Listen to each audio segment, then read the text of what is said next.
अगर हाल ही में तुम्हारे साथ कुछ अजीब हो रहा है, अचानक नींद टूट रही है, भीतर एक कंपन सा महसूस होता है, अकेलापन अच्छा लगने लगा है और जीवन की दिशा बदलती हुई लग रही है, तो ये वीडियो तुम्हारे लिए एक ब्रह्मांडीय बुलावा है। क्योंकि अब शिव तुम्हें देख रहे हैं और उनकी ऊर्जा तुम्हारे चारों ओर फैल चुकी है। अगर तुमने ये वीडियो पूरा देखा तो वो रहस्य खुलेगा जिसे ब्रह्मांड आज तक छुपाता आया है। शुरुआत मत करना अगर अधूरा छोड़ने की आदत हो। भाग 1, कंपन की पहली अनुभूति। शिव तुम्हें देख रहे हैं। प्रस्तावना, तुम यहां यूं ही नहीं पहुंचे हो, तुम इस पथ पर यूं ही नहीं आए, कोई तुम्हें खींच रहा है, बुला रहा है। एक अदृश्य शक्ति जो नाम से परे है, रूप से परे है। शिव। इस ब्रह्मांड में हर आत्मा जब जागने लगती है तो सबसे पहला संकेत आता है कंपन। कभी हृदय में, कभी विचारों में, कभी नींद के बीच अचानक चेतना में। वो कोई आवाज नहीं पर सुनाई देती है, वो कोई स्पर्श नहीं पर महसूस होती है, वो कोई दृष्टि नहीं पर देखा जाता है। और जब ये पहली बार होता है तो समझो शिव तुम्हें देख रहे हैं। एक कंपन क्या है? क्या ये सिर्फ आध्यात्मिक कल्पना है? जब कोई ब्रह्मांडीय ऊर्जा तुम्हारे आसपास सक्रिय होती है तो वो केवल भावनाओं या विचारों के स्तर पर नहीं रुकती, वो तुम्हारे भीतर हलचल पैदा करती है। ये कंपन तुम्हारे शरीर में झुनझुनी की तरह लग सकता है। ध्यान के समय या रात में नींद टूटने के समय अधिक तीव्र महसूस होता है। कभी कभी हृदय तेजी से धड़कता है पर डॉक्टर कुछ नहीं पाते। यह कोई रोग नहीं है, ये राग है, शिव का आत्मा से मिलन का राग। 2, ब्रह्मांड क्यों भेजता है कंपन? हर आत्मा में एक निश्चित समय आता है जब उसका सांसारिक अनुभव पूर्ण हो जाता है और तभी ब्रह्मांड उसे उस ऊर्जा से जोड़ता है जो सबसे मौलिक है, शिव तत्व। तुम्हें लग सकता है मैं तो सामान्य जीवन जी रहा था, अचानक ये बेचैनी क्यों? मुझे ऐसा लग रहा है कि कुछ बड़ा बदलने वाला है। कभी डर लगता है, कभी भीतर कोई शक्ति महसूस होती है। ये सब संकेत हैं कि तुम्हारी आत्मा को शिव ने देख लिया है, अब तुम वापस नहीं जा सकते। 3, महादेव की पहली उपस्थिति। जब कोई भी साथ नहीं होता, ध्यान से सुनो, शिव तब आते हैं जब तुम सबसे अधिक टूटे होते हो। जब मित्र दूर हो जाएं, रिश्ते कमजोर पड़ जाएं और दुनिया तुम्हें न समझे, वहीं शिव की ऊर्जा प्रवेश करती है। यह ऊर्जा शुरुआत में डर जैसी लगेगी क्योंकि ये पुरानी परतों को तोड़ती है। तुम्हारा मन कहेगा ये सब क्या हो रहा है, पर आत्मा चुपचाप जान जाएगी अब कुछ पवित्र हो रहा है। 4, तुम बार बार एकांत क्यों चाहते हो? जब शिव की ऊर्जा पास आती है तो व्यक्ति भीड़ से घबरा जाता है, उसे एकांत अच्छा लगने लगता है। अचानक पुराने शौक फीके लगने लगते हैं, मन शांति खोजने लगता है भले ही कुछ समझ में ना आ रहा हो। तुम्हारी आत्मा ध्यान मांगने लगी है क्योंकि शिव अब तुम्हारे द्वार पर है। 5, कंपन की शुरुआत कैसे महसूस होता है? ध्यान के समय शरीर हल्का लगना शुरू होता है, हृदय के पास गर्मी या गुदगुदी जैसा अनुभव होता है। कभी कभी आंखें अपने आप बंद हो जाती हैं और भीतर प्रकाश झलकता है। रात के समय 2 से 4 बजे के बीच नींद खुलती है। हृदय में हल्की सी चिंता या रहस्यमयी शांति महसूस होती है। कोई अदृश्य उपस्थिति महसूस होती है, डर नहीं पर गहराई। यही शिव की ऊर्जा का कंपन है। 6, तुम क्यों चुने गए? यह सवाल स्वाभाविक है, क्यों मैं? मेरे साथ ही क्यों ये सब हो रहा है? उत्तर सरल है, क्योंकि तुम तैयार थे। शायद तुम्हें नहीं पता पर आत्मा को पता था। तुमने कई जन्मों तक साधना की है, अब समय है कि शिव तुम्हें बुलाएं। 7, अगर डर लगे तो क्या करें? शिव की ऊर्जा जब पहली बार आती है तो वह तुम्हारे भीतर की सारी असत्यता को तोड़ देती है, तब डर लगना स्वाभाविक है। डर से भागो मत, बैठ जाओ, आंखें बंद करो, सांस पर ध्यान दो और मन में सिर्फ इतना कहो, ओम नमः शिवाय, मैं तैयार हूं। बस इतना ही। अब कंपन तुम्हारा मार्गदर्शन करेगा। 8, क्या यह हमेशा बना रहेगा? कंपन धीरे धीरे बढ़ता है, फिर गहराता है और फिर स्थिरता देता है। शिव की ऊर्जा कोई झटका नहीं देती, वो धीरे धीरे तुम्हें अपने भीतर खींचती है। शुरुआत में यह कंपन असहज लगेगा, फिर यह तुम्हारा साथी बन जाएगा और अंत में तुम स्वयं कंपन बन जाओगे। 9, शिव की दृष्टि कैसी होती है? जब शिव तुम्हें देखते हैं तुम्हारी आत्मा कांप जाती है। ये कांपना डर से नहीं, प्रेम और विस्मय से होता है। वो दृष्टि कोई आंखों से नहीं देखी जाती, वो एक अनुभव होता है। कभी ध्यान में, कभी नींद में, कभी आंखों से अश्रु बनकर बहता है। 10, अंत नहीं, यह तो शुरुआत है। अगर तुम ये पढ़ रहे हो तो तुम पहले कंपन से गुजर चुके हो। अब जो सामने है वो है साधना, समर्पण, शिव के साथ जुड़ने की यात्रा। तुम्हें अभी बहुत कुछ अनुभव करना है और ये पहला भाग बस उस द्वार की घंटी थी जो खुल चुका है। अब तुम लौट नहीं सकते। अब शिव तुम्हें देख चुके हैं। अब शिव की ऊर्जा तुम्हारे चारों ओर है। अब प्रश्न सिर्फ एक है, क्या तुम कंपन को सुन पा रहे हो? भाग दो। तुम क्यों बार बार एकांत चाहने लगे हो? ये ऊर्जा का संकेत है। प्रस्तावना तुम्हें पहले भीड़ अच्छी लगती थी, चहल पहल, रिश्तेदारों से मिलना, दोस्तों से बातें करना, ये सब तुम्हारे जीवन का हिस्सा था। लेकिन अब अचानक सब बदल रहा है। तुम्हारा मन अब लोगों के बीच घुटने लगता है। भीड़ में होते हुए भी अकेलापन महसूस होता है, और जब तुम अकेले होते हो एक अजीब सी शांति तुम्हें घेर लेती है। ये कोई संयोग नहीं है, ये महादेव की ऊर्जा है जो तुम्हें भीतर की ओर मोड़ रही है। अब ब्रह्मांड तुम्हें साधक बना रहा है, चाहे तुम चाहो या ना चाहो। एकांत की तरफ शुरुआत का द्वार। कभी सोचा है कि अब तुम फोन उठाने से क्यों बचने लगे हो? वो दोस्त जिनसे घंटों बातें करते थे, अब उनसे बात करने का मन नहीं करता। भीड़ भरी जगहों पर बेचैनी होने लगी है और अकेले में एक सुकून मिलने लगा है। ये सब क्या है? ये वो क्षण है जब ब्रह्मांड तुम्हारे चारों ओर की शोरगुल से तुम्हारा ध्यान हटा रहा है। शिव जब तुम्हें छूते हैं तो बाहर की दुनिया फीकी लगने लगती है। 2. क्यों शिव का पहला स्पर्श एकांत में होता है? क्योंकि जब हम एकांत में होते हैं तभी हम अपने भीतर होते हैं। भीतर वो जगह है जहां शिव मौजूद है। जैसे ही कोई आत्मा तैयार होती है, ब्रह्मांड उसके आसपास की चीजें धीरे धीरे छीनने लगता है। पुराने रिश्ते टूटने लगते हैं, मित्र दूर हो जाते हैं, जीवन में शांति की प्यास बढ़ने लगती है। ये सब सजा नहीं है, ये सब सजा नहीं है, ये सब सजा नहीं है, ये तुम चुने गए हो। 3. एकांत से भागो मत। वो तप का मैदान है। शिव का मार्ग कभी भीड़ से नहीं जाता, वो तप से जाता है, और तप अकेले ही होता है। एकांत तुम्हारे विचारों को साफ करता है, तुम्हारी आत्मा को सुने जाने का अवसर देता है, और सबसे महत्वपूर्ण, तुम्हें महादेव से मिलाने की तैयारी करता है। जब तुम्हारा मन एकांत में भागता है तो उसे जाने दो, वो शिव की गोद में जा रहा है। 4. क्यों एकांत अब डर नहीं, आनंद देने लगा है? क्योंकि भीतर शिव प्रकट हो रहे हैं। अब एकांत में डर नहीं लगता, बल्कि एक रहस्यमयी कंपन महसूस होता है। तुम एकांत में ज्यादा जागरूक रहते हो, सांसों को महसूस कर पाते हो, और कभी कभी ऐसा लगता है जैसे कोई तुम्हारे पास बैठा हो, शांत, स्थिर, पर स्पष्ट वो शिव है। 5. समाज क्या कहेगा? तू बदल गया है। हाँ, बदला हूं। जब तुम एकांत पसंद करने लगते हो तो लोग कहते हैं, तू इतना चुप क्यों हो गया? हमेशा अकेले क्यों रहता है? तुझ में पहले जैसी बात नहीं रही। उनसे डरो मत, क्योंकि तुम अब साधारण नहीं रहे, तुम अब शिव के सानिध्य में हो। शिव का पथ मौन से जाता है, मौन ही मंत्र बनता है, और एकांत ही मंदिर। 6. अगर तुम्हें लगता है मैं अजीब हो रहा हूं, तो समझो तुम सही रास्ते पर हो। शिव के मार्ग पर चलने वाले पहले अजनबी लगते हैं, खुद को भी और दूसरों को भी, क्योंकि अब तुम टीवी से दूर हो गए हो, सोशल मीडिया में रस नहीं रहा, खाने पीने की रुचियां बदल गईं, और रातों को आसमान देखने की आदत सी बन गई है। ये सभी संकेत हैं कि शिव तुम्हें भीतर खींच रहे हैं। 7. एकांत की शक्ति वहां मिलती है आत्मा की आवाज। क्या तुमने कभी गहरे एकांत में बैठे बैठे अचानक अपने भीतर एक सवाल सुना है? तू कौन है? तू यहां क्यों आया है? क्या तेरा जीवन बस यूं ही बीत जाएगा? ये आवाज तुम्हारी आत्मा की नहीं है, ये शिव की है जो तुम्हारे भीतर बोल रहे हैं। 8. क्या तुम्हें जंगलों या पर्वतों की ओर खिंचाव महसूस होता है? बहुत से साधक कहते हैं, अब मन करता है कि सब छोड़कर हिमालय चला जाऊं। शांति चाहिए, प्रकृति चाहिए, अकेलापन चाहिए। ये सामान्य नहीं है, ये ब्रह्मांडीय संकेत है। शिव जहां होते हैं वो स्थान मौन और प्रकृति से भरे होते हैं। अगर तुम्हारा मन भी अब शहरों से हटकर प्रकृति की ओर भागने लगा है, तो समझो तुम्हारे भीतर का शिव जाग रहा है। 9. एकांत में ध्यान की शक्ति कई गुना होती है। ध्यान करना अब तुम्हारे लिए आसान हो गया है ना? तुम पहले जितना संघर्ष करते थे अब नहीं करते, बस आंखें बंद करते ही शांति उतरती है। क्यों? क्योंकि अब तुम अकेले नहीं हो, अब शिव तुम्हारे साथ ध्यान कर रहे हैं। अब तुम्हारा एकांत ब्रह्मांड का दरबार बन चुका है। 10. अंतिम सूत्र, एकांत अंत नहीं, आरंभ है। जो लोग एकांत को अंत मानते हैं वो भूल कर रहे हैं। एकांत आत्मा का आरंभ है, और जब आत्मा जागती है तब शिव स्वयं उसका मार्ग बनते हैं।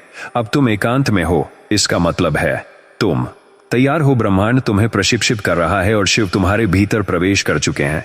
अब तुम्हारा रास्ता कोई साधारण पथ नहीं, ये मुक्ति का महामार्ग है।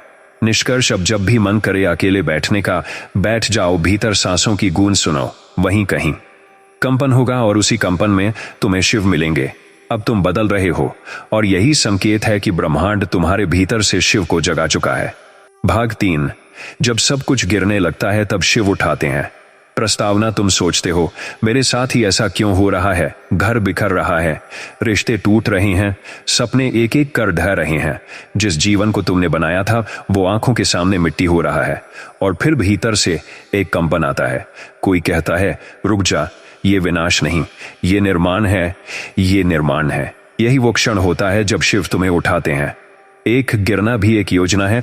ब्रह्मांड की जो लोग सच में जागते हैं उनका जीवन पहले गिरता है, टूटता है, बिखरता है।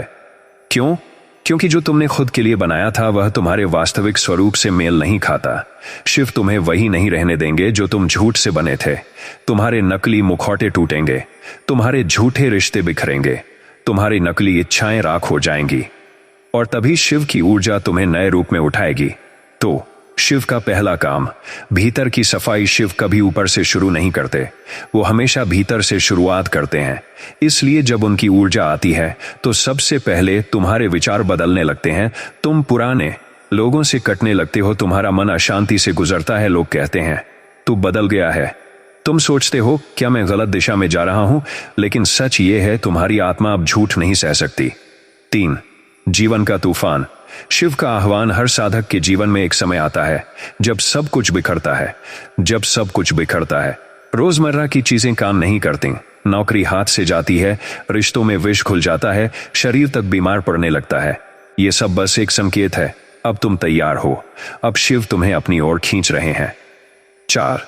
जो गिरा है वो तुम्हारे लिए नहीं था। तुम सोचते हो मैंने ये नौकरी, ये जीवन, ये रिश्ते मेहनत से बनाए थे, शिव ने क्यों छीने? उत्तर सीधा है, क्योंकि वो तुम्हारे लिए नहीं थे, वो तुम्हें सोया रख रहे थे। शिव तुम्हें वास्तविक पहचान दिलाना चाहते हैं और वो पहचान तब तक प्रकट नहीं होती जब तक पुराना जीवन ढह न जाए।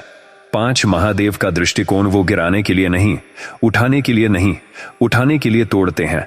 महादेव संहारक हैं, लेकिन संहार का अर्थ नाश नहीं, पुनर्निर्माण है। जैसे किसान पहले जमीन जोतता है, उसे पलट देता है, उसकी ऊपरी परत को तोड़ देता है, तभी बीज उगता है, वैसे ही महादेव तुम्हारे भीतर की जड़ता को तोड़ते हैं। 6। जब कोई नहीं बचता तभी शिव आते हैं। कई बार तुम पुकारते हो हे शिव अब तो आओ, लेकिन शिव तभी आते हैं जब कोई और नहीं आता, जब तुम सबसे कट जाते हो, जब भीतर सन्नाटा उतर आता है। यही सन्नाटा उनका सिंहासन है, वहीं से वो तुम्हें उठाते हैं। 7। उठाना कैसे होता है? शिव का उठाना दृश्य नहीं होता, वे तुम्हें अचानक ध्यान में स्थिर कर देते हैं, पुराने दुखों को निष्प्रभावी बना देते हैं, तुम्हारी सोच को विस्तार दे देते हैं, तुम्हें भीतर से एक नई शक्ति दे देते हैं। तुम अचानक पाते हो मुझे अब समझ नहीं आता, लेकिन डर भी नहीं लगता। सब कुछ बदल गया है पर मैं शांत हूं। यही है शिव का उठाना। 8। उठने के बाद पहला अनुभव मौन। महादेव के स्पर्श के बाद जीवन चिल्लाता नहीं, वो मौन हो जाता है। तुम कम बोलते हो, ज्यादा महसूस करते हो और हर क्षण को ध्यान की तरह जीने लगते हो। लोग कहते हैं ये तो अलग ही हो गया है, लेकिन तुम जानते हो तुम अब वही हो गए हो जो भीतर हमेशा से था। 9। अगर अब भी सब टूट रहा है तो घबराओ मत। बहुत से साधक यहां उलझ जाते हैं। वो सोचते हैं मैं तो शिव की साधना कर रहा हूं, फिर भी जीवन क्यों गिर रहा है? मुझे तो ध्यान आ रहा है, फिर दुख क्यों है? उत्तर यह है क्योंकि शिव सबसे पहले तुम्हारे भीतर की आश्रितता को तोड़ते हैं। जो चीजें तुम्हें बांध रही थीं अब वो छोड़नी होंगी, और जब तुम छोड़ोगे तभी तुम उड़ पाओगे। 10। अब क्या करें? जब जीवन गिर रहा हो तब 5 बातें कभी ना भूलो। ये तुम्हारा अंत नहीं, यह शिव की शुरुआत है। हर टूटना तुम्हें नए निर्माण की ओर ले जा रहा है। ध्यान छोड़ो मत, यहीं से मार्ग खुलेगा। मौन में जाओ, वहीं से उत्तर आएगा। भरोसा रखो, तुम अकेले नहीं हो, शिव तुम्हारे साथ है। निष्कर्ष अब तुम्हें समझ में आने लगा होगा, जो कुछ भी गिर रहा है वो शिव की योजना का हिस्सा है, और जो उठेगा वो इतना शुद्ध, इतना प्रखर, इतना दिव्य होगा कि तुम्हें पिछला सब जीवन सपना लगेगा। याद रखो, महादेव गिराते नहीं, उठाते हैं। बस वो पहले उस स्वरूप को मिटा देते हैं जिसे तुमने गलत समझ लिया था। तुम। भाग 4। रात के 3 बजे की बेचैनी। क्या शिव पुकार रहे हैं? प्रस्तावना। रात के सन्नाटे में जब सब गहरी नींद में डूबे होते हैं तब अगर तुम्हारी आंख अचानक खुल जाती है, कोई घड़ी नहीं बताती, पर दिल जानता है ये वही समय है। रात के 3 बजे कोई स्वप्न टूटता नहीं, कोई आवाज सुनाई नहीं देती, पर भीतर कुछ हिल जाता है। एक अजीब सी बेचैनी, एक अदृश्य कंपन, और फिर उठता है प्रश्न, क्या यह महादेव की पुकार है? एक ब्रह्म मुहूर्त से पहले चेतना की सबसे रहस्यमयी खिड़की। भारतीय शास्त्रों में 3 बजे से 4 बजे का समय अमृत बेला नहीं, बल्कि मृत्यु बेला और पुनर्जन्म खिड़की माना गया है। इस समय शरीर की चेतना न्यूनतम होती है, बाहरी ध्वनि न्यूनतम होती है और अंतरात्मा की ध्वनि सबसे तेज। यह समय शिव के लिए आरक्षित है, इसीलिए महादेव इसी बेला में अपने भक्तों को जगाते हैं। 2. क्यों बार बार नींद टूट रही है? अगर तुम लगातार अनुभव कर रहे हो कि रात के 3 बजे अचानक नींद खुल जाती है, घबराहट या बेचैनी होती है, या फिर बिना किसी कारण के जागने लगते हो, तो यह संकेत है कि तुम्हारी चेतना ट्यून हो रही है। शिव तुम्हें भीतर से बुला रहे हैं। यह कोई अनियमितता नहीं, यह ब्रह्मांडीय पुनर्योजना है। 3. ध्यान क्यों आता है इस समय? कभी कभी रात के 3 बजे उठते ही ध्यान की इच्छा होती है, बिना किसी बाहरी कारण के। ये वो क्षण होता है जब ब्रह्मांड की ऊर्जा सबसे शुद्ध होती है, शिव की उपस्थिति सबसे स्पष्ट होती है और आत्मा सबसे खुली होती है। यह समय सिद्धियों और क्लैरिटी का समय है। जो साधक इस समय ध्यान करते हैं, उनका आध्यात्मिक विकास 10 गुना तेज होता है। 4. बेचैनी क्यों होती है? बेचैनी इसलिए होती है क्योंकि भीतर से कोई द्वार खुल रहा होता है, आत्मा पुराने कर्मों की परतें तोड़ रही होती है, तुम्हारा अंतर्मन ब्रह्मांडीय कंपन को पकड़ने लगा है। शरीर समझ नहीं पाता, पर आत्मा जानती है अब कुछ बड़ा बदलने वाला है। 5.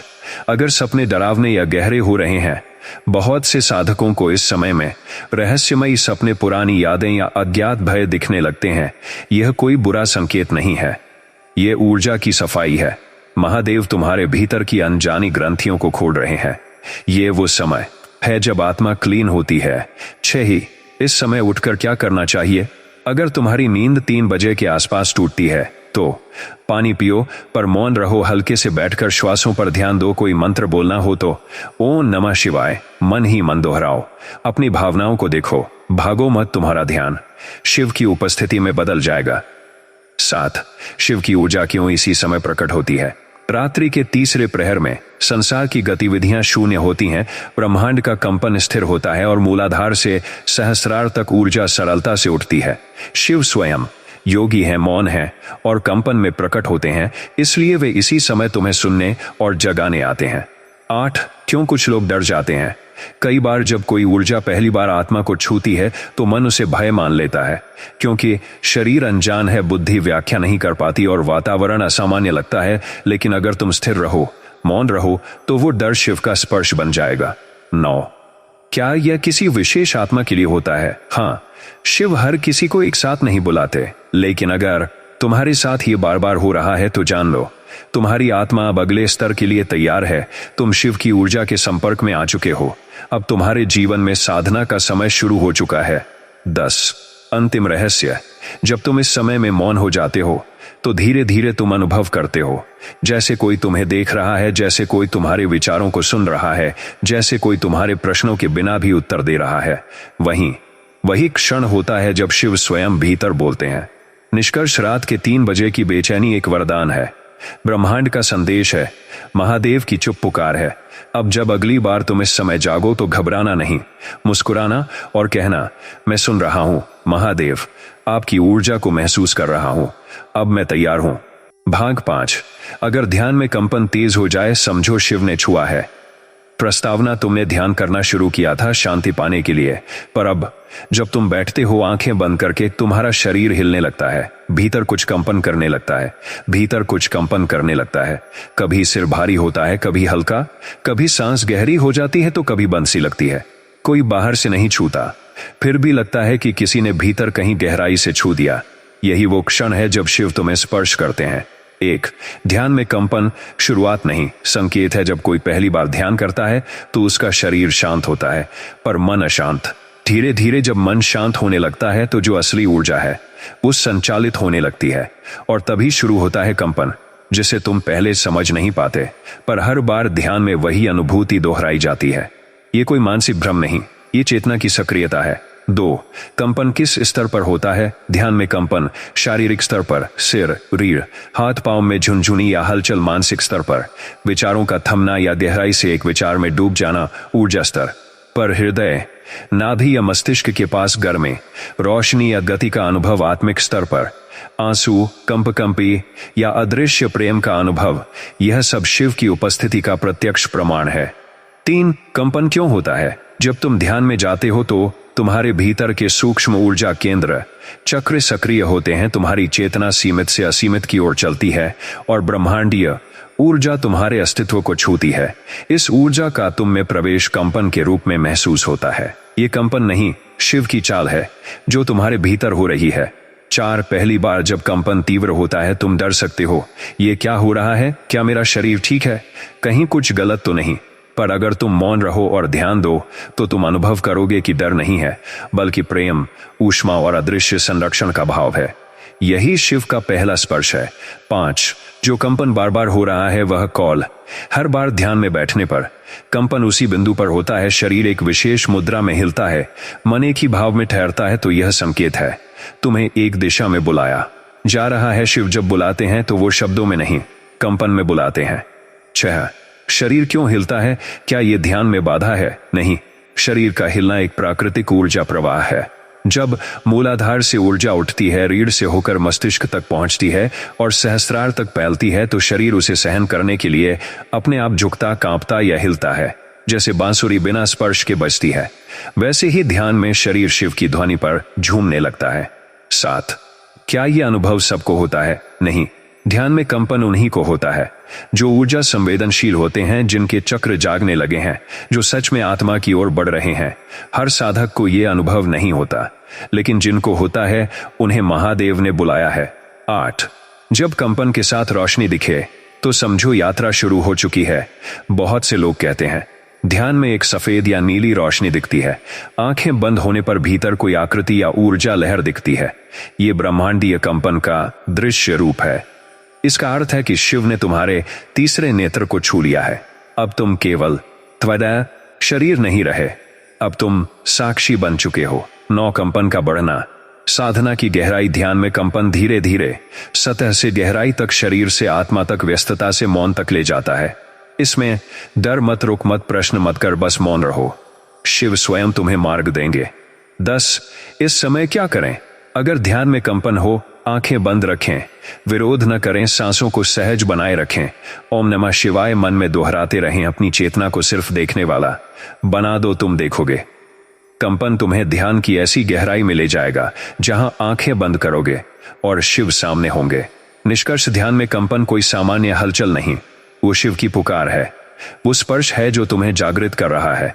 अब हर बार जब तुम ध्यान में बैठो और कंपन तेज हो जाए तो मुस्कुराना और कहना, शिव, मुझे छूने के लिए धन्यवाद, मैं अब पूरी तरह तैयार हूं। मेरे भीतर वही ऊर्जा बह रही है जिससे ब्रह्मांड बना है और आप अब मुझ में हैं। भाग 6. तुम्हारा दुख शिव की अग्नि में तपाया जा रहा है। प्रस्तावना, तुम्हें लगता है कि तुम्हारा जीवन दुखों से भर गया है। कभी शरीर टूटा, कभी मन, कभी विश्वास टूटा, कभी आत्मा। हर बार जब तुमने जीवन को समेटना चाहा, वो फिर बिखर गया। तुमने भगवान से पूछा होगा, आखिर मेरे साथ ही क्यों? और अगर तुम यह प्रवचन पढ़ रहे हो तो सुनो ध्यान से। तुम्हारा दुख कोई सजा नहीं है, तुम्हारा दुख शिव की अग्नि है जिसमें तुम्हारा झूठा अस्तित्व जल रहा है ताकि असली तुम जन्म ले सके। 1. दुख का अर्थ। तपस्या संसार दुख को पीड़ा मानता है, पर साधक उसे तप मानता है। तुम्हारे दुख तुम्हारे पुराने कर्मों की प्रतिक्रिया है, आत्मा के परिष्कार का माध्यम है और अंततः शिव की कृपा का द्वार है। जब तुम कहते हो अब मुझसे नहीं होगा, वहीं से वास्तविक यात्रा शुरू होती है। 2. शिव का पहला उपहार।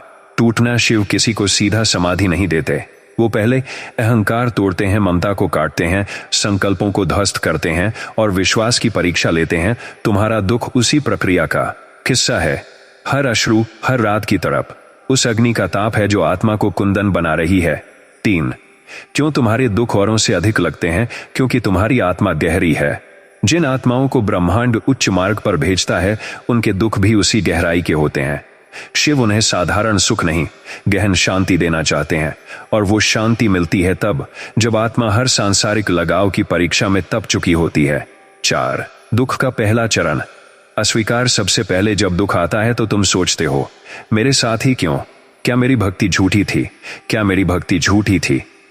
क्या शिव ने मुझे छोड़ दिया? पर यही तो परीक्षा है। जो साधक सवाल नहीं करता वो श्रद्धा से पार होता है, और जो साधक सवाल करता है उसे शिव स्वयं उत्तर देते हैं। अनुभवों में 5 तुम्हारी आवाज शिव तक जा रही है। जब तुम दर्द में रोते हो तो वो अश्रु अंतरिक्ष में नहीं खोते, वो कंपन बनकर शिव के पास पहुंचते हैं। और जब ये कंपन बार बार उठता है तब शिव निर्णय लेते हैं कि अब समय है इसे मेरे स्पर्श से बदलने का। चाहे जब जीवन टूटता है तभी आत्मा जुड़ती है। शिव की ऊर्जा कभी बाहर से शुरू नहीं होती, वो भीतर से प्रस्फुटित होती है, और भीतर तब तक कुछ नहीं प्रकट होता जब तक बाहरी दीवारें टूट न जाएं। इसलिए जब संबंध टूटते हैं, सपने मरते हैं, शरीर साथ छोड़ता है और मन स्थिर नहीं रहता, तब समझो अब आत्मा बोलने लगी है।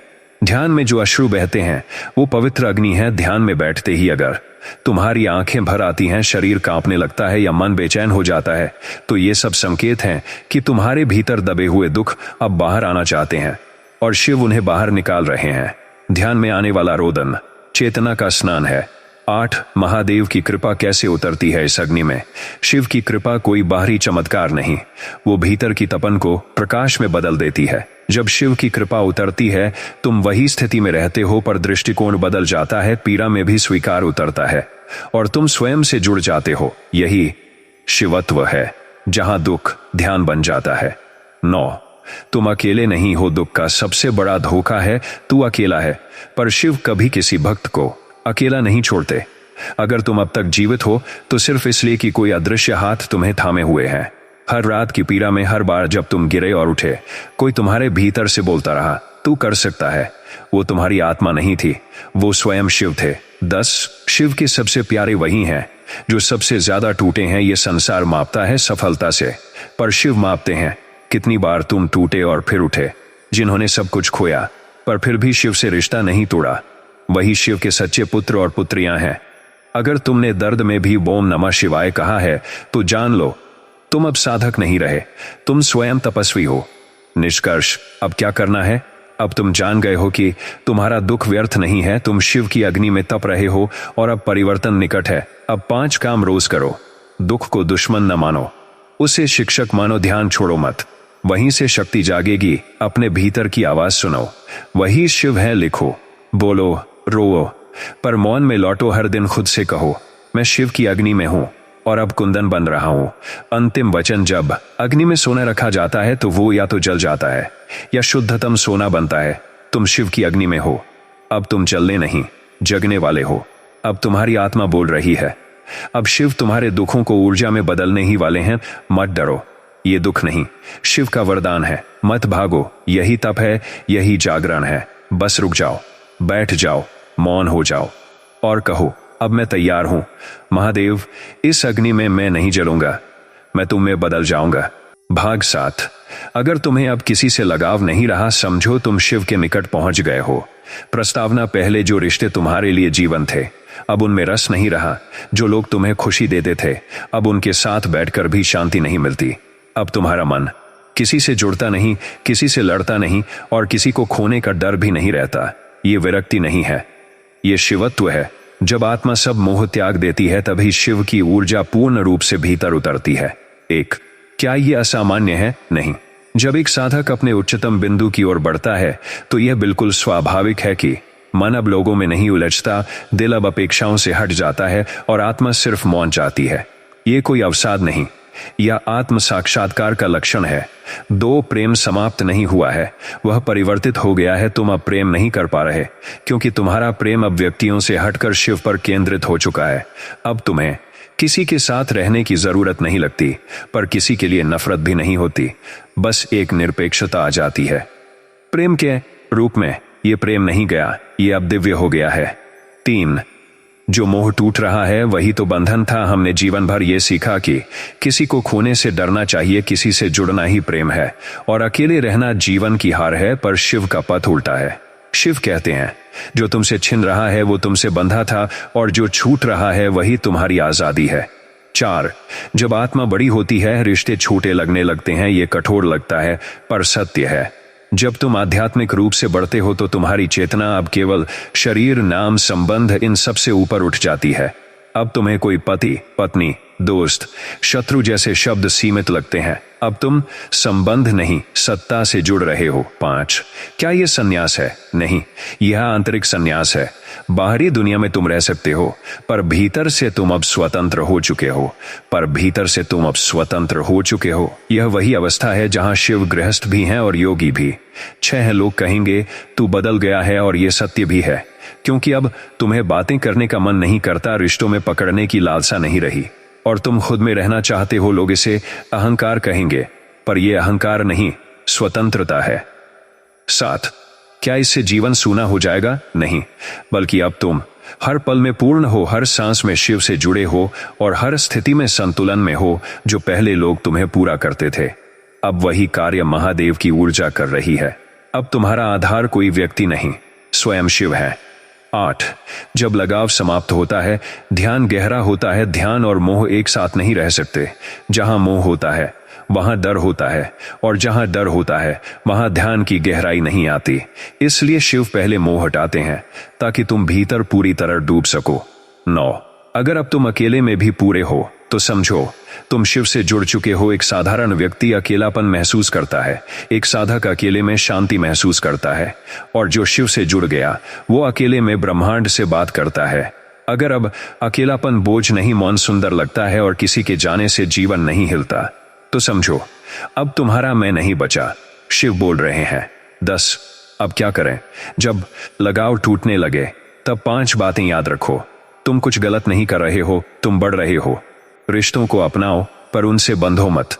अकेलेपन को दोष मत दो, वो शिव की उपस्थिति का द्वार है। मौन को साधना बनाओ, हर संबंध को शिव के सामने समर्पित करो।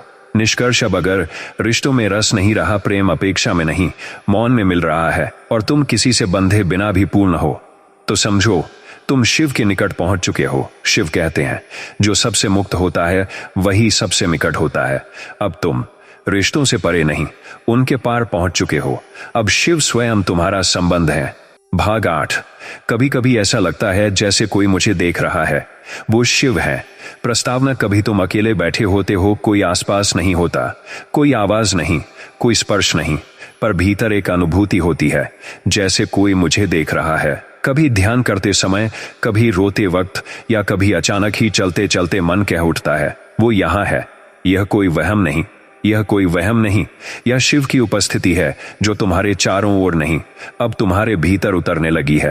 ब्रह्मांड में कोई अकेला नहीं होता। तुम सोचते हो कोई नहीं समझता मुझे, मैं अकेला हूं। कोई नहीं है जो मुझे देखता या सुनता हो, पर शिव का मार्ग इस संसार से भिन्न है। जहां दुनिया आंखों से देखती है, वहां शिव आत्मा से देखते हैं। जब तुम रोते हो और कोई नहीं देखता, तब शिव सबसे पहले तुम्हारे पास होते हैं। 2 वो कौन सी दृष्टि है जो दिखती नहीं पर महसूस होती है? जिसे तुम देखना समझते हो वो आंखों का विषय है, पर शिव की दृष्टि भाव की दृष्टि होती है। वो तुम्हारे शब्दों को नहीं, मौन को पढ़ते हैं, चेहरे को नहीं, आत्मा को देखते हैं, कर्म को नहीं, भावना को समझते हैं। इसलिए जब भी तुम गहराई में उतरते हो, तब तुम उनकी उपस्थिति अनुभव करते हो।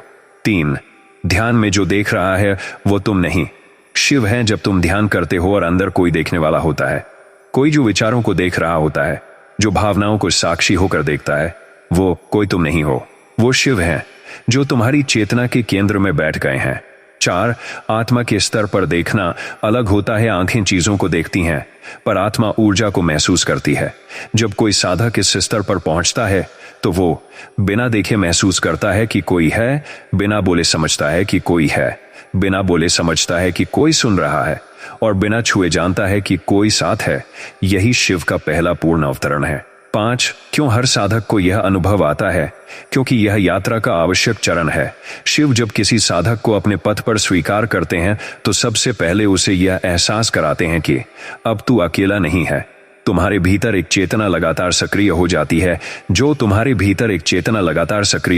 है, जो तुम्हारी सोच को देखती है, तुम्हारे क्रियाओं का साक्षी बनती है, और तुम्हें हर क्षण दिशा देती है। वही तुम्हारा अंतर्यामी शिव है। 6 यह अनुभव कब आता है? यह अनुभव तब आता है जब तुम्हारा मन मौन हो जाता है, शरीर थक कर शांत हो जाता है, और आत्मा ध्यान की ओर झुकने लगती है। तभी तुम्हें लगता है कि कोई पीछे से देख रहा है, कभी लगता है कि कोई छाया तुम्हारे पास से गुजरी, या कोई अदृश्य स्पर्श बिना छुए तुम्हारे माथे को छू गया। ये डर नहीं, साक्षात्कार की शुरुआत है। 7, अगर यह अनुभव गहराता जाए तो फिर धीरे धीरे तुम्हें मार्गदर्शन मिलने लगता है, उत्तर बिना पूछे मिलने लगते हैं, कुछ निर्णय स्वतः स्पष्ट होने लगते हैं और तुम हर क्षण साक्षी की उपस्थिति महसूस करने लगते हो। यह वही अवस्था है जिसे शिव के साथ चलना कहते हैं। 8, यह उपस्थिति डरावनी क्यों नहीं होती? क्योंकि यह स्पर्श नहीं करता पर तुम्हें थामे रहता है, यह बोलता नहीं पर हर उत्तर देता है, यह सामने नहीं आता पर तुम्हारे भीतर बस जाता है। अगर तुम्हें कभी लगे कि कोई तुम्हारे साथ है और उस अनुभव में डर नहीं है बल्कि शांति है, मौन में गहराई है, तो जान लो वो शिव है। 9, अब क्या करना चाहिए? जब यह अनुभव बार बार हो तो मौन में प्रवेश करो, क्योंकि वहीं वो संवाद करते हैं। प्रश्न मत करो, अनुभव करो, डर को छोड़ दो। यह ऊर्जा का प्रवाह है। हर बार जब अनुभूति हो, बॉम नमः शिवाय का जप करो, अपने भीतर की दृष्टि को विकसित करो। तुम्हें उन्हें देखने के लिए आंखों की जरूरत नहीं, अनुभव की गहराई चाहिए। 10, इस उपस्थिति का अंतिम रहस्य, जब तुम सच में इस अनुभव को स्वीकार कर लेते हो तब तुम्हारी साधना बदलने लगती है। अब ध्यान प्रयास नहीं रहता, वो स्वभाव बन जाता है। भक्ति कर्म कांड नहीं रहती, वो संवाद बन जाती है। और शिव किसी मंदिर में नहीं, तुम्हारे भीतर जागृत हो जाते हैं। अब तुम्हें शिव को पुकारने की जरूरत नहीं, अब वो स्वयं तुम्हारे मौन में बोलने लगे हैं। निष्कर्ष, अब अगर कभी ध्यान में, कभी मौन में या कभी अचानक तुम्हें लगे कि कोई तुम्हें देख रहा है तो डरना नहीं, मुस्कुराना और कहना, महादेव मुझे मालूम है आप हो, आप अब मुझ में बस गए हो, अब मैं अकेला नहीं, अब मैं शिव स्वरूप हूं। भाग 9, जिस दिन तुम्हारा शरीर कांपे और मन मौन हो जाए, जानो शिव साक्षात सामने है।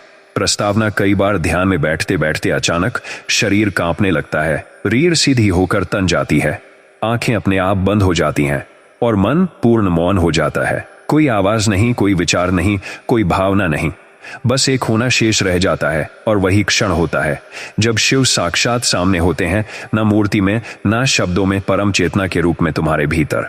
1, शरीर का कांपना, ऊर्जा का ज्वार। जब महादेव की उपस्थिति भीतर प्रवेश करती है तो शरीर पहले ही क्षण उसका स्वागत नहीं कर पाता। वो ऊर्जा इतनी तीव्र होती है कि शरीर कांपने लगता है, रीढ़ सीधी हो जाती है, सांस रुक रुक कर चलती है, हाथ स्वतः जुड़ जाते हैं या फैल जाते हैं। यह कोई बीमारी नहीं, यह ब्रह्मांड की ऊर्जा से जुड़ने की प्रतिक्रिया है। 2, मन का मौन, शिव की सबसे पवित्र उपस्थिति। जब मन मौन हो जाए और विचार पूरी तरह थम जाए तो वह स्थिति केवल प्रयास से नहीं आती, वह स्थिति आती है जब शिव स्वयं तुम्हारे भीतर उतरते हैं। वो मौन न नींद जैसा होता है, न शून्यता जैसा, वो साक्षी का मौन होता है जहां तुम सब कुछ हो पर कुछ नहीं हो। 3, क्या यह स्थिति अपने आप आती है? हाँ, लेकिन तब जब तुमने बार बार मौन में प्रवेश किया हो, जब तुम्हारा ध्यान अब क्रिया नहीं स्थिति बन चुका हो, जब शिव से तुम्हारा रिश्ता अब मांग नहीं मौन हो चुका हो, तब अचानक किसी एक क्षण में महाशक्ति उतरती है और सब कुछ बदल देती है। 4, यह अनुभव शब्दों में कैसा होता है?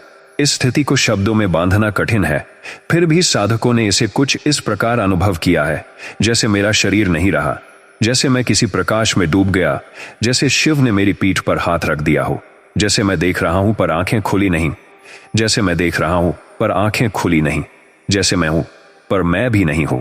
यह कोई भावनात्मक उत्तेजना नहीं होती, यह आत्मा की चुप्पी होती है।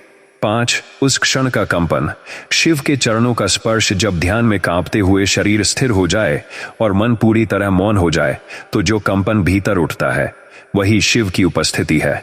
उसी क्षण भीतर का अंधकार मिटता है, आंखों में बंद होने पर प्रकाश दिखता है और हृदय में अनाम शांति उतरती है।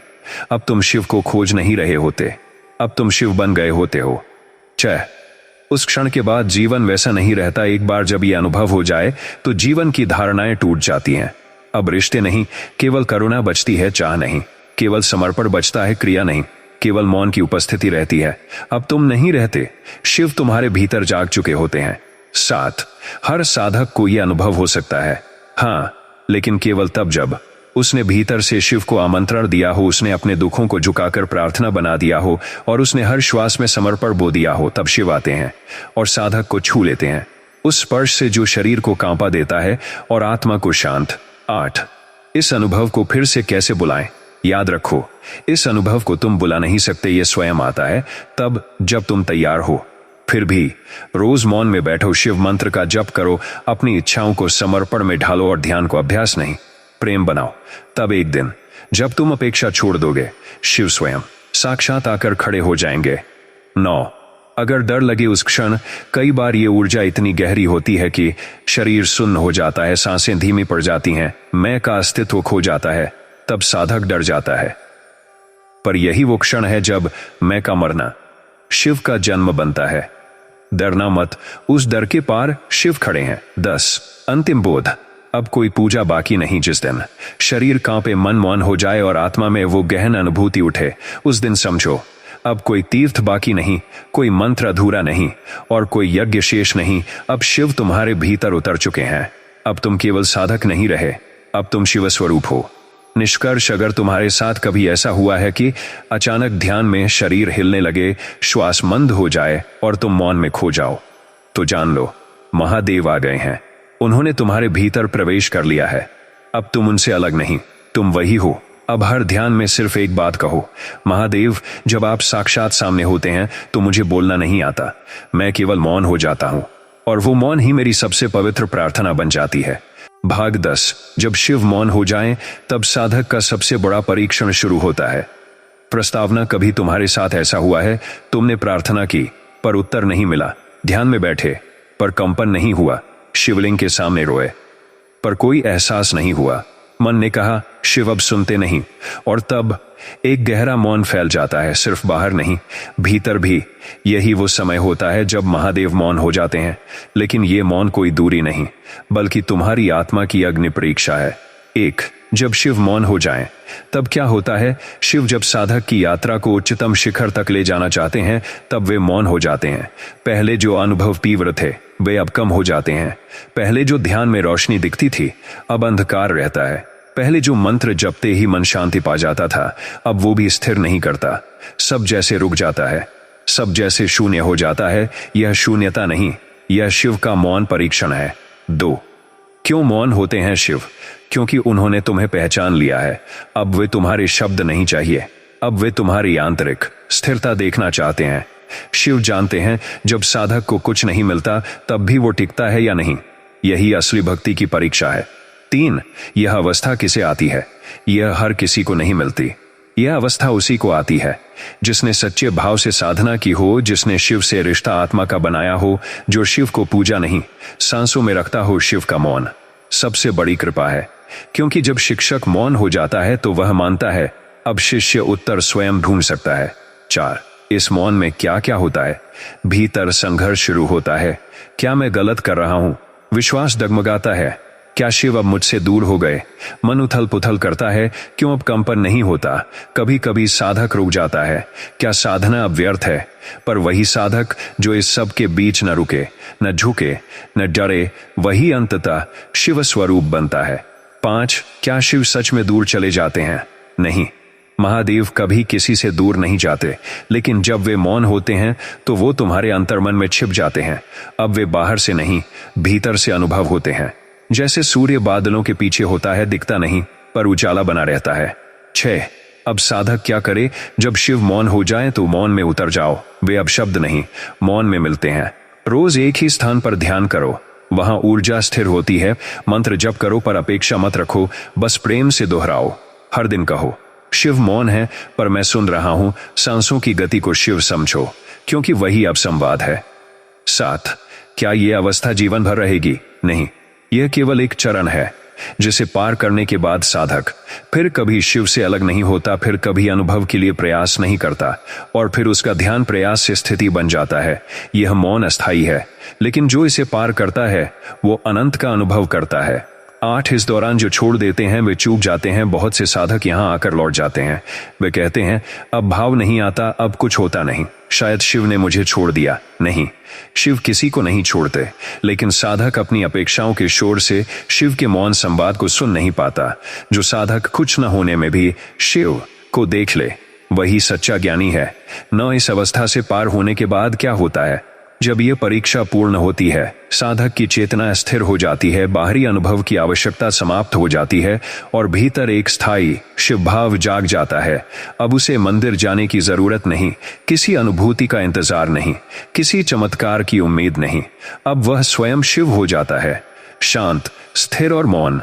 10 अंतिम रहस्य। शिव मौन होकर बोलते हैं। जब वे मौन होते हैं तो तुम सोचते हो कोई उत्तर नहीं दे रहा, पर उनके मौन में तप है, प्रेम है, दिशा है, उत्तर है। अब वो तुम्हें भीतर से बदलते हैं, बिना शब्दों के, बिना संकेतों के। जैसे बीज मिट्टी में मौन रहता है पर भीतर नया जीवन पनपता है, वैसे ही शिव जब मौन होते हैं वो तुम्हें नया जन्म दे रहे होते हैं। निष्कर्ष, अगर आज तुम ध्यान करते हो और कुछ महसूस नहीं होता, अगर प्रार्थना के बाद भी उत्तर नहीं आता, अगर शिव मौन है, तो समझो परीक्षा चल रही है। मत घबराओ, मत छोड़ो, मत टूटो, क्योंकि इस मौन के पार ही वह शिव बैठा है जो अब बोलेगा नहीं, बल्कि तुम्हारे रूप में जीने लगेगा। अब हर दिन कहो, हे महादेव, आपके मौन से डर नहीं लगता, क्योंकि मुझे विश्वास है आप अब मुझ में उतरने लगे हैं। अब उत्तर नहीं चाहिए, अब बस आपकी मौन उपस्थिति ही पर्याप्त है। भाग 11। अगर सपनों में भी महादेव आने लगे तो समझो तुम्हारी आत्मा जाग रही है। प्रस्तावना, कभी तुम्हें नींद में अचानक महसूस हुआ हो कि कोई तुम्हारे सिर पर हाथ रख रहा है? कभी कोई सपना आया हो जिसमें तुम किसी पर्वत पर हो, कोई जटाधारी योगी तुम्हें देख रहा है, या तुम किसी शिवलिंग के सामने रो रहे हो और फिर नींद खुलने पर रूह कांप जाती है, दिल भारी हो जाता है और आंखें बरसने लगती हैं बिना कारण? ये कोई साधारण सपना नहीं होता। ये संकेत है कि अब शिव तुम्हारे चेतन मन से उतरकर अवचेतन में प्रवेश कर चुके हैं, और यह तब होता है जब आत्मा जाग रही होती है। 1 सपनों में शिव का आना। यह साधारण नहीं। शिव जब किसी के स्वप्न में आते हैं तो वो रूप नहीं होते, ऊर्जा होते हैं, दृश्य नहीं होते, निर्देश होते हैं, कहानी नहीं होते, संकेत होते हैं। स्वप्न एक पुल है जहां से ब्रह्मांड आत्मा से संवाद करता है। तो क्यों आते हैं शिव सपनों में? क्योंकि तुम्हारा चेतन मन अभी इतना शांत नहीं कि दिन में उन्हें पूरी तरह सुन सके, लेकिन तुम्हारा हृदय उन्हें पुकार रहा है और तुम्हारी आत्मा अब तैयार हो चुकी है। तब शिव अवचेतन मार्ग से प्रवेश करते हैं, यानी स्वप्नों के द्वारा। 3 कौन से स्वप्न के शिव संपर्क होते हैं? अगर तुम्हारे स्वप्न में तुम किसी शिवलिंग को छू रहे हो, कोई जटाधारी योगी मौन में देख रहा है, तुम जल, हिमालय या डमरू जैसी ध्वनियों से घिरे हो, तुम रोते हुए खुद को मंदिर में देखते हो, या तुम्हें ध्यान में बैठे हुए शिव दर्शन हो रहे हैं, तो ये साधारण सपना नहीं, आत्मा का जागरण है। 4 जब शिव आते हैं तब जागरण कैसे होता है? स्वप्न के माध्यम से शिव तुम्हें पुराने कर्मों से मुक्ति दे सकते हैं, भविष्य के संकेत दे सकते हैं, या तुम्हारी साधना को तेज कर सकते हैं। कई साधकों ने बताया है, जिस रात शिव स्वप्न में आए, अगली सुबह ध्यान पहले से कहीं गहरा हो गया। 5 शिव के स्वप्नों के बाद जीवन क्यों बदल जाता है? क्योंकि एक बार जब तुम उन्हें देख लेते हो, फिर तुम्हारा हृदय किसी और के लिए नहीं बचता। अब तुम भीड़ में रहकर भी अकेले रहना चाहते हो, शोर में मौन ढूंढने लगते हो, और ध्यान साधना से नहीं, प्यास से करने लगते हो। अब यात्रा शुरू हो चुकी है जो पीछे नहीं मुड़ती। 6 क्या ये कोई संकेत होते हैं? हाँ, शिव कभी यूं ही नहीं आते, उनके आने के साथ होते हैं कुछ दृश्य, कुछ भाव और कुछ संकेत, जिन्हें समझना जरूरी है। उदाहरण, अगर तुमने शिवलिंग को टूटते देखा तो वो चेतावनी है, तुम्हारे भीतर कुछ गिरने वाला है। अगर तुमने स्वयं को कैलाश पर देखा तो साधना का नया द्वार खुल रहा है। अगर कोई बूढ़ा योगी कुछ दे रहा है तो वो गुरु तत्व आ रहा है। अगर तुम रो रहे हो शिव के सामने तो आत्मशुद्धि हो रही है। हर स्वप्न एक मंत्र है, जिसे पढ़ना आता है वही साधक बनता है। 7 क्या शिव का आना कोई सपना मात्र है? नहीं। अगर शिव किसी के स्वप्न में बार बार आते हैं तो वो साधारण आत्मा नहीं, विशेष रूप से चुना गया जीव होता है। उनके स्वप्न चेतावनी हो सकते हैं या भविष्य के मार्ग की झलक। शिव किसी मनोरंजन के लिए नहीं आते, वो आते हैं जब आत्मा को झकझोरना हो। 8 ऐसे स्वप्नों के बाद क्या करना चाहिए? सुबह उठते ही सपना याद करके लिखो, मन शांत करके उसे ध्यान में देखो। दृश्य के पीछे छुपा भाव क्या था, उसे किसी गुरु, साधक या आत्मविश्लेषण से समझो, उसे विश्लेषण नहीं, अनुभव से देखो। उसके अनुसार अपने जीवन में परिवर्तन लाओ। शिव के स्वप्न ज्ञान है, और ज्ञान को केवल जानना नहीं, जीना होता है। 9 अगर सपनों में डर लगे, कई बार शिव की उपस्थिति तीव्र होती है। उनकी आंखों की शक्ति, उनकी मौन दृष्टि या उनका रूप ऐसा हो सकता है कि डर लग जाए। लेकिन डर को समझो, वो तुम्हारे भीतर के राक्षसों को सामने ला रहे हैं। तुम्हारे मोह, भय, वासना सब दिखा रहे हैं ताकि तुम उनसे मुक्त हो सको। शिव डराते नहीं, जागाते हैं। 10 क्या ये सब के साथ होता है? नहीं, यह वही अनुभव करते हैं जो अपने अंतर में उतर चुके हैं, जिनकी आत्मा अब बंधन नहीं, मुक्ति चाहती है, जिन्होंने शिव को भगवान नहीं, स्वरूप माना है। अगर शिव तुम्हारे सपनों में आ रहे हैं तो समझो अब तुम्हें साधारण जीवन के लिए नहीं चुना गया। निष्कर्ष, अगर अब तुम्हें स्वप्नों में शिव दर्शन होते हैं, ध्यान में उनके चेहरे, आंखें या चरण दिखते हैं, या कोई आवाज कहती है मैं हूं, तो जान लो तुम्हारी आत्मा अब शिव की ऊर्जा में समाहित हो रही है। अब केवल तुम साधक नहीं, तुम शिव के पथ पर चलने वाले पथिक हो। अब तुम्हें सिर्फ ध्यान नहीं करना, अब तुम्हें प्रज्ञा बनकर जीना है। अब हर रात सोने से पहले कहो, हे महादेव, अगर आज रात फिर आओ तो मुझे ज्ञान नहीं चाहिए, बस इतना कर देना कि जब नींद खुले तो मेरा हृदय केवल तुम्हारा हो गया हो। भाग 12 जब जीवन बार बार टूटे और फिर भी तुम मौन रहो, तब महादेव तुम्हें महान बना रहे होते हैं। प्रस्तावना, कभी तुम्हारे साथ ऐसा हुआ है जैसे सब कुछ बार बार टूट रहा हो, हर बार संभलते हो और फिर गिरते हो। रिश्ते, स्वास्थ्य, धन, आत्मविश्वास सब खंडहर में बदल जाए और फिर भी तुम मौन रह जाते हो। कोई चिल्लाता है, कोई टूट जाता है, कोई हार मान लेता है, लेकिन तुम खामोश रह गए। वो मौन जो तुम्हें मजबूरी नहीं, आग की तरह तपाकर शुद्ध कर रहा है। और तब महादेव कहते हैं, अब यह साधारण नहीं रहा, अब यह मेरा साधक मेरी ऊर्जा को धारण करने योग्य हो गया है। एक बार बार टूटना सिर्फ पीड़ा नहीं, शिव का शिल्प है जिसे तुम टूटना कहते हो। शिव उसे कहते हैं आकार बदलना। एक मूर्तिकार जैसे पत्थर पर बार बार चोट करता है क्योंकि उसे मालूम होता है अंदर छुपा शिव है, वैसे ही जीवन बार बार तुम्हें तोड़ता है, लेकिन वो तोड़ना तब तक है जब तक तुम खुद शिव न बन जाओ। 2 तुम मौन क्यों रहते हो? क्योंकि अब भीतर कोई चिल्लाता नहीं।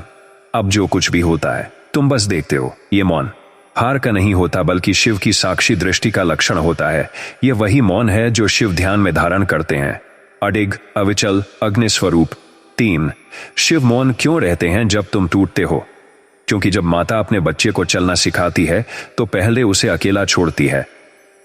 अगर हर बार उठाने कोई आ जाए, बच्चा चलना कब सीखेगा? शिव तब मौन रहते हैं क्योंकि उन्हें मालूम होता है अब ये साधक गिरकर नहीं मरेगा, अब ये गिरकर उठेगा और अमर हो जाएगा। 4 अगर बार बार रिश्ते टूटे तो समझो अब तुम्हारा रिश्ता किसी व्यक्ति से नहीं, खुद शिव से बनने जा रहा है। जब दुनिया छूटती है तो ब्रह्मांड जुड़ता है। 5 जब तुम्हारा आत्मविश्वास बार बार गिरता है, तब शिव चाहते हैं कि अब तुम दूसरों की वैलिडेशन से न चलो, अब तुम संसार की वाहवाही के भरोसे न जियो, अब तुम्हें अपनी असली पहचान मिले जो किसी स्थिति से नहीं, शिव की कृपा से जगे। 6 अगर धन और साधन छूट जाएं तो ये कोई दंड नहीं, महादेव खुद भस्म रमाए हुए रहते हैं। उनकी पहचान संपत्ति से नहीं, तब से है। तुम्हें भी उन्होंने साधक बनाना है ताकि तुम सत्ता से नहीं, चेतना से चलो। 7 मौन रहना क्या कमजोरी है? बिल्कुल नहीं। जिसे दुनिया कमजोरी समझती है वो साधक की अग्नि होती है। मौन रहना वो भी जब तुम सब कुछ कह सकते हो, चीख सकते हो, तोड़ सकते हो, फिर भी तुम शांत रहते हो। यही मौन महादेव का सबसे बड़ा हथियार है और वही अब तुम्हारे भीतर उतर चुका है। 8 क्या हर बार टूटने में कोई योजना है? हाँ, महादेव किसी को बिना कारण बार बार नहीं तोड़ते। हर बार जब जीवन बिखरता है तो एक अहंकार टूटता है, एक मोह गलता है, एक पूर्व संस्कार छूटता है और हर बार बचता है शुद्ध तुम। 9 महादेव महान क्यों कहते हैं ऐसे मौन साधक को? क्योंकि अब वह क्रोधित नहीं होता, अब वह उम्मीद नहीं करता, अब वह शिव को अपने भीतर बैठा लेता है। जो व्यक्ति बार बार टूटकर भी दुनिया को दोष न दे, खुद को भी दोष न दे, बस शिव की ओर देखता रहे, वो साधक नहीं, शिव का रूप बन जाता है। 10 अब क्या करें? जब तुम इस अवस्था में हो जहां बार बार टूट रहे हो और फिर भी मौन हो, तो अब समझो तब शुरू हो चुका है। अब मौन को साधना में बदलो। हर टूटन के बाद ओम नमः शिवाय कहो, खुद को दोष मत दो, खुद को देखो, जीवन को युद्ध मत समझो, तपस्या समझो। हर बार कहो महादेव आप मौन हैं, मैं भी मौन हूं, अब आप भीतर आकार बदलें। निष्कर्ष, अगर जीवन तुम्हें बार बार गिरा रहा है, हर बार कुछ छीन ले रहा है और फिर भी तुम मौन रह पा रहे हो, तो सुनो, महादेव तुम्हें साधारण नहीं महान बना रहे हैं। अब तुम मूर्ति नहीं, तब से गड़ा हुआ शिव का साक्षात रूप बन रहे हो। अब हर टूटन के बाद कहना, हे भोलेनाथ, अगर टूटना ही मेरा सौभाग्य है तो तोड़ो बार बार, लेकिन हर बार मुझे थोड़ा और आप जैसा बना देना। भाग 13। जब हर दिशा बंद हो जाए और फिर भी तुम्हें डर न लगे, समझो शिव तुम्हारे भीतर जाग चुके हैं। प्रस्तावना कल्पना करो, जीवन में चारों तरफ अंधकार है। कोई रास्ता नहीं दिखता, कोई हाथ थामने नहीं आता, कोई दिशा नहीं बची, लेकिन फिर भी तुम्हें डर नहीं लगता, बल्कि भीतर कहीं गहराई में एक मौन मुस्कान उठती है। यही वो क्षण है जब तुम्हारे भीतर शिव जाग चुके होते हैं। ना रोशनी चाहिए, ना राह, क्योंकि अब शिव ने तुम्हारा मैं मिटा दिया है और अपनी चेतना भर दी है। एक, सभी दिशाओं का बंद होना केवल अंत नहीं, शिव का आमंत्रण है। जब सभी रास्ते बंद होते हैं तब तुम्हारे पास दो ही विकल्प होते हैं, या तो डर जाओ या शिव को आत्मा की गहराई से पुकारो। महादेव का आशीर्वाद इस रूप में भी आता है। जब तुम्हारे सभी सहारे छूट जाएं, जब दिशा नहीं बचती, तब भीतर से आवाज आती है, मैं ही दिशा हूं। और वही शिव की जागृति है। 2, डर क्यों नहीं लगता? क्योंकि अब तुम्हारे लिए बाहर कुछ शेष नहीं, अब तुम भीतर उतर चुके हो। अब तुम्हारा केंद्र दुनिया नहीं, चेतना बन चुका है। जब साधक शिव की ऊर्जा में डूबता है, तब वो संसार के हर भय को देखता है, पर छूता नहीं। 3, शिव का अर्थ ही है निर्भयता। शिव त्रिनेत्र क्यों खोलते हैं? ताकि अंधकार जल जाए, ताकि भ्रम टूटे, ताकि भय समाप्त हो। महादेव की सबसे पहली कृपा यही है, डर का अंत। 4, जब दिशा नहीं दिखती, तब ध्यान जन्म लेता है। ध्यान का जन्म तब नहीं होता जब तुम्हारे पास सब कुछ हो, ध्यान तब उतरता है जब सब मार्ग बंद हो चुके हों, सारे उपाय विफल हो चुके हों और तुम्हारा मैं थक चुका हो। तब जो मौन उतरता है वही शिव स्वरूप ध्यान होता है। 5, क्या हर साधक इस अवस्था से गुजरता है? हाँ, हर साधक के जीवन में ऐसा समय आता है जब वो टूट जाता है, उसे लगता है कि अब कुछ नहीं बचा, और फिर भी भीतर कोई साक्षी बना रहता है। वही साक्षी महादेव की उपस्थिति है। 6, जब बाहर कुछ नहीं बचता, तब भीतर सब कुछ जगता है। जब तुम संसार से सारे द्वार बंद होते देखते हो, तब ध्यान से एक द्वार खुलता है जो बाहर नहीं, भीतर की ओर जाता है। अब तुम किसी के सहारे नहीं चलते, अब तुम किसी के सहारे नहीं जुड़ते, अब तुम स्वयं शिव बन जाते हो। 7, अगर फिर भी डर लगे तो शिव से कहो, हे भोलेनाथ, अगर रास्ता नहीं है तो आप ही मार्ग बनिए, अगर अंधकार है तो आप ही प्रकाश बनिए, अगर भय है तो आप मेरी श्वास में बैठ जाइए। फिर देखना, डर बचेगा नहीं, डर शिव की उपस्थिति में गल जाता है। 8, अब साधना कैसी हो? इस अवस्था में अब साधना प्रार्थना नहीं, मौन बन जाती है, पूजा नहीं, उपस्थिति बन जाती है, जप नहीं, ध्यान बन जाता है, और जीवन तब बन जाता है। अब शिव तुम्हारे बाहर नहीं, तुम्हारी हड्डियों में बस चुके होते हैं। 9, यही वह क्षण है जहां से ऋषि बनते हैं, जिसने सब खो दिया और फिर भी मुस्कुरा दिया।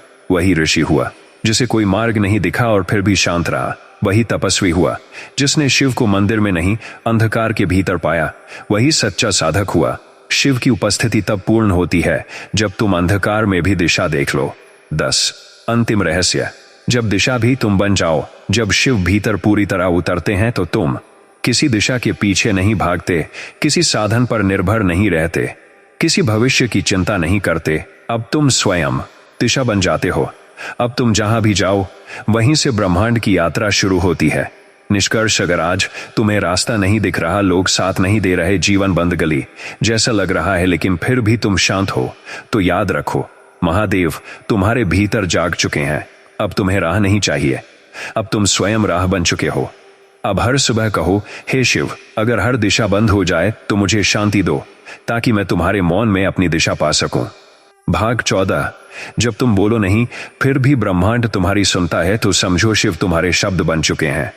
प्रस्तावना, क्या तुमने कभी ऐसा अनुभव किया है? तुमने कोई प्रार्थना नहीं की, लेकिन उत्तर मिलने लगे।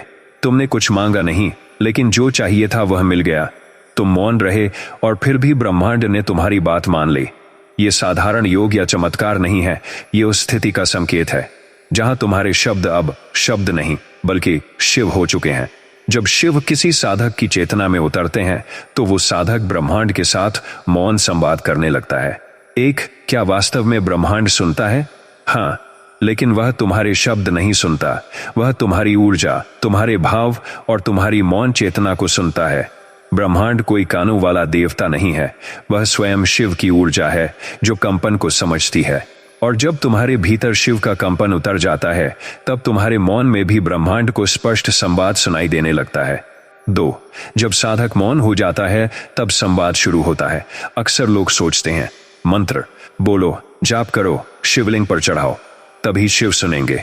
लेकिन सच्चा साधक जानता है जितना बोलोगे उतना कंपन बिगड़ेगा, जितना मौन रहोगे उतना स्पष्ट संवाद होगा। जब मन, वाणी और हृदय एक साथ शांत हो जाते हैं तब जो मौन उठता है वही ब्रह्मांड में गूंजता है। 3. मौन की शक्ति। जब बोलने की जरूरत नहीं होती, यह शक्ति तभी आती है जब साधक स्वयं से अधिक शिव हो गया हो, उसके विचार अब निजी न रह जाएं, उसकी आकांक्षाएं नष्ट हो चुकी हों। तब उसका मौन भी मंत्र बन जाता है। उसकी एक दृष्टि, उसकी एक सांस, उसकी एक उपस्थिति ब्रह्मांड में हलचल पैदा करती है। 4. जब शिव तुम्हारे शब्द बन जाते हैं, शब्द अब तुम्हारे नहीं रहते। जो तुम बोलते हो वो अब चेतना से निकलता है। उसमें अहंकार नहीं होता, उसमें अहंकार नहीं होता। अब वो शब्द नहीं, शिव की वाणी होती है। तुम कुछ कहो न कहो, ब्रह्मांड समझने लगता है कि शिव के आदेश आ चुके हैं। 5. जीवन में कैसे दिखता है यह परिवर्तन। लोग बिना तुमसे पूछे तुम्हारी जरूरतें पूरी करने लगते हैं। तुम्हें बोलने की आवश्यकता कम होती जाती है। तुम कम कहते हो लेकिन लोग अधिक सुनते हैं। तुम्हारी उपस्थिति से ही लोग शांत हो जाते हैं। तुम्हारा मौन मार्गदर्शन बन जाता है। यह कोई चमत्कार नहीं, यह शिव की मौन उपस्थिति का प्रभाव है। 6. क्या यह सभी के साथ हो सकता है? हाँ, लेकिन सभी साधकों के साथ नहीं। यह अवस्था उन्हीं के लिए आरक्षित है जो लगातार भीतर उतरते हैं, जो मौन से डरते नहीं, जो शिव को बाहर नहीं भीतर जीते हैं, जो अपनी वाणी को ब्रह्मांडीय संवाद से जोड़ते हैं। यह केवल तब होता है जब साधक चाहने से परे होने में प्रवेश करता है। 7. जब तुम्हारे विचार भी ब्रह्मांडीय आदेश बन जाएं। कल्पना करो, तुमने किसी को लेकर कोई करुणा भरी भावना रखी और अगली सुबह वो व्यक्ति ठीक हो गया। तुमने बिना बोले किसी की पीड़ा देखी और उसके जीवन में बदलाव आ गया। यह संकेत है कि अब तुम्हारे विचारों में शिव की चेतना उतर चुकी है। अब तुम केवल व्यक्ति नहीं, ब्रह्मांडीय ऊर्जा का केंद्र बन चुके हो। 8. इस अवस्था तक पहुंचने की साधना क्या है? मौन साधना। हर दिन कुछ समय पूर्ण मौन में बैठो। वाणी ब्रह्मचर्य। कम बोलो पर सत्य बोलो। मंत्र का आंतरिक जप, ओम नमः शिवाय को श्वास में गूंजाओ भाव शुद्ध। किसी के लिए नकारात्मक मत सोचो, विचार ब्रह्मानुसार सोचो, वही जो कल्याणकारी हो। जब तुम भीतर से स्पष्ट हो जाते हो तब तुम्हारे शब्द ब्रह्मांड के लिए आदेश बन जाते हैं। 9. अब संवाद कैसे होगा? अब तुम बोलोगे नहीं, सोचोगे, तुम प्रार्थना नहीं करोगे, मौन रहोगे, तुम मांगोगे नहीं, समर्पण करोगे और ब्रह्मांड स्वयं तुम्हारे लिए रास्ता बना देगा। तब शिव तुम्हारे शब्द बनते हैं और ब्रह्मांड उनका आज्ञा पालन करता है। 10. अंतिम बोध। जब तुम्हारे मौन से ब्रह्मांड कांपने लगे, ये कोई कल्पना नहीं। जब कोई साधक शिव को अपने भीतर जागा लेता है तब उसके मौन में भी कंपन होता है और वह कंपन ब्रह्मांड तक पहुंचता है। अब उसकी वाणी नहीं चलती, अब उसका मौन ही ब्रह्मांड से वार्तालाप करता है। अब हर शब्द ओम हो गया है, अब हर चुप्पी शिव संवाद है। निष्कर्ष, अगर आज तुम कम बोलते हो फिर भी लोग तुम्हें समझते हैं, तुम्हारी मौन उपस्थिति लोगों को शांति देती है और ब्रह्मांड तुम्हारी आंतरिक पुकारों को सुनता है, तो समझो अब शिव तुम्हारे शब्द बन चुके हैं। अब तुम्हारी चेतना ही संवाद है। अब तुम बोलो या ना बोलो, ब्रह्मांड तुम्हारी आत्मा की भाषा पढ़ रहा है। अब हर रात सोने से पहले कहो, हे महादेव, मेरी वाणी में नहीं, मेरे मौन में उतरिए, ताकि मैं बोलकर नहीं, बस मौन रहकर ब्रह्मांड को छू सकूं। भाग 15। अंतिम। जब शिव खुद तुम्हारे नाम से पुकारे जाएं, तब जानो कि अब तुम्हारा अस्तित्व ब्रह्मांड से एक हो चुका है। प्रस्तावना कल्पना करो, कोई साधक जंगल में ध्यान करता है, वहां कोई नहीं जानता कि वो कौन है, लेकिन कोई बालक आता है और कहता है, देखो शिव बैठे हैं वहां। या किसी ने तुम्हारा नाम लिया, लेकिन तुम्हारे नाम से एक दिव्यता, एक शांति, एक कंपन उठता है, तब समझो अब शिव तुम्हारे नाम से पुकारे जा रहे हैं। अब तुम नहीं रहे, अब तुम शिव हो चुके हो। एक शिव किसी का नाम क्यों लेते हैं? शिव को ना कोई पूजा चाहिए, ना शब्द, लेकिन जब कोई साधक अपने अहंकार, शरीर और पहचान से पार चला जाता है तो शिव उसे अपनी चेतना में शामिल कर लेते हैं। अब वो साधक मैं नहीं कहता, अब शिव मैं कहकर उसे पुकारते हैं। 2. यह अवस्था साधारण नहीं, यह विलय है, यह कोई उपलब्धि नहीं, यह समर्पण की पराकाष्ठा है, जहां न तुम्हारा नाम तुम्हारा रहता है, न तुम्हारा स्वरूप तुम्हारा रहता है और न तुम्हारा जीवन तुम्हारा रहता है। अब सब कुछ शिव का हो गया है। अब तुम नहीं बचे, अब सिर्फ शिव हैं। 3. यह अनुभव कैसे आता है? यह तब आता है जब साधक स्वयं को पूर्णतः मिटा देता है। कोई इच्छा, कोई पहचान, कोई अपेक्षा शेष नहीं रहती। मौन, भक्ति, ध्यान सब एक हो जाते हैं। अब साधक बोले तो शिव बोले, देखे तो शिव देखे, सोचे तो शिव केवल एक वाहन बन जाता है जिसे शिव स्वयं इस जगत में कार्य करते हैं। 4. जब लोग तुम्हारे नाम से शिव को पहचाने, ये उस अवस्था की निशानी है जब तुम किसी को कुछ सिखाओ नहीं, लेकिन वो बदल जाए। कोई तुम्हारा दर्शन करे और उसे शिव की अनुभूति हो। तुम्हारे स्पर्श से कोई पीड़ा गल जाए, कोई बस तुम्हें देखकर मौन में उतर जाए, तब तुम प्रचारक नहीं, प्रकाश बन चुके होते हो। 5. जब शिव तुम्हारे नाम से बोले, तब क्या बदलता है? अब तुम्हारी वाणी में ब्रह्मांडीय संतुलन उतर आता है। तुम्हारा मौन दूसरों के ध्यान का माध्यम बनता है। तुम्हारी उपस्थिति किसी भी स्थान को तीर्थ बना देती है। तुम्हारे शब्द से ज्यादा तुम्हारी दृष्टि काम करती है। तुम्हारे नाम में अब तुम नहीं, शिव रहते हैं। अब हर बार जब कोई तुम्हारा नाम लेता है, शिव की ऊर्जा उस तक पहुंचती है। 6. क्या यह अवस्था कभी टिकती है? हाँ, लेकिन केवल उन्हीं के साथ जो जीवन भर स्वयं को मैं नहीं मानते, सेवा को साधना मानते हैं, किसी पुरस्कार, सम्मान या पहचानों से अलिप्त रहते हैं और हर दिन शिव को कहते हैं, हे महादेव, मैं कुछ नहीं, बस एक जरिया बना रहूं। यह टिकने वाली स्थिति नहीं, यह होने की स्थिति है। 7. जब शिव तुम्हारे नाम से जगत में कार्य करें, अब जीवन का हर क्षण साधना नहीं, शिव की लीला बन जाता है। तुम्हारी मुस्कान किसी का रोना रोक देती है। तुम्हारा मौन किसी का समाधान बन जाता है। तुम्हारा स्पर्श किसी का रोग मिटा देता है। तुम्हारा नाम भी किसी का ध्यान बना देता है। अब शिव तुम्हारे नाम से खुद को प्रकट कर रहे होते हैं। 8. कैसे पहुंचा जाए इस स्थिति तक? यह अवस्था किसी साधना से मिली नहीं जाती, दिया जाता है, परंतु वो तभी दी जाती है जब साधक हर पल मौन साधे, अपने अस्तित्व को शिव के चरणों में अर्पित कर दे, कर्म करता रहे पर स्वामित्व न ले और दुनिया से नहीं, शिव से पहचान मांगे। अब लक्ष्य केवल इतना रह जाता है, मैं रहूं या ना रहूं, पर मेरे माध्यम से शिव चलते रहें। 9. इस अवस्था में डर, लोभ, मोह सब गिर जाते हैं। जब तुम्हारा नाम अब शिव का वाहन बन जाए तो कोई अपमान भी सम्मान लगता है, कोई कठिनाई भी वरदान लगती है, कोई मृत्यु भी उत्सव बन जाती है। अब जीवन त्याग का खेल नहीं, चेतना का नृत्य बन जाता है। 10. अंतिम अनुभव, जब तुम और शिव एक हो जाएं, अब तुम ध्यान नहीं करते, ध्यान तुमसे होता है, तुम बोलते नहीं। बोल शिव रहे होते हैं, तुम चलते नहीं। चरण शिव के हो जाते हैं, तुम कुछ मांगते नहीं, क्योंकि तुम स्वयं शिव की इच्छा हो। अब तुम्हारा नाम भी तुम्हारा नहीं रहा। अब शिव उस नाम से दुनिया को अपने संदेश देते हैं। अंतिम निष्कर्ष, शिवत्व की पूर्ण अवस्था, जब तुम इतने पारदर्शी हो जाओ कि शिव तुम्हारे नाम से बोले, तब तुम व्यक्तित्व नहीं, प्रतीक बन जाते हो। तुम शरीर नहीं, माध्यम बन जाते हो। तुम साधक नहीं, स्वरूप बन जाते हो। अब तुम्हारा नाम कोई पुकार नहीं, एक मंत्र बन जाता है। अब जब कोई तुम्हारा नाम लेता है तो ब्रह्मांड उसमें शिव का स्पंदन महसूस करता है। अब तुम नहीं बोलते, अब शिव बोलते हैं तुम्हारे नाम से।